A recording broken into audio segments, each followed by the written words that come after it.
একটা জিনিস কখনো খেয়াল করেছো? আমরা 200 টাকা বাঁচানোর জন্য প্রায় 4-5টা দোকান ঘুরে ফেলি, কিন্তু সেই আমরাই 80,000 1 লাখ টাকার আইফোন অনায়াসে কিন্তু কিনে ফেলি, একটা টাকাও এটার জন্য বার্গেনিং না করে। কিন্তু কেন?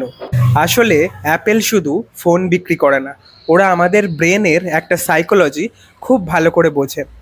যখন একটা ব্র্যান্ড বারবার ডিসকাউন্ট দেয়, কাস্টমার ভাবতে শুরু করে আসলে দামটা তাহলে কত, আরও কি দাম কমবে নেক্সট সেল দিলে। কিন্তু অ্যাপেল সেখানে প্রাইস কমানোর বদলে ভ্যালু বাড়ায়।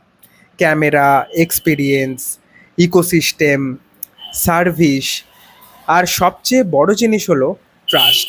তাই মানুষ তখন আর প্রাইস কম্পেয়ার করে না, ব্র্যান্ডটাকে দেখে।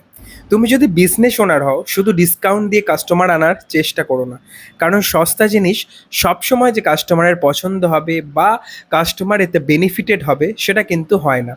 আর যদি কাস্টমার হও, তাহলে শুধু অফার না দেখে ভ্যালু জাস্টিফাই করতে শেখো। যে 100 টাকা আমি খরচ করছি সেই অনুযায়ী আমি ভ্যালু পাচ্ছি কিনা। কমেন্টে শুধু একটা ব্র্যান্ডের নাম লেখো যেটাকে তুমি সবচেয়ে বেশি বিশ্বাস করো। পরের ভিডিওতে সেই ব্র্যান্ডটাই অ্যানালাইসিস করব।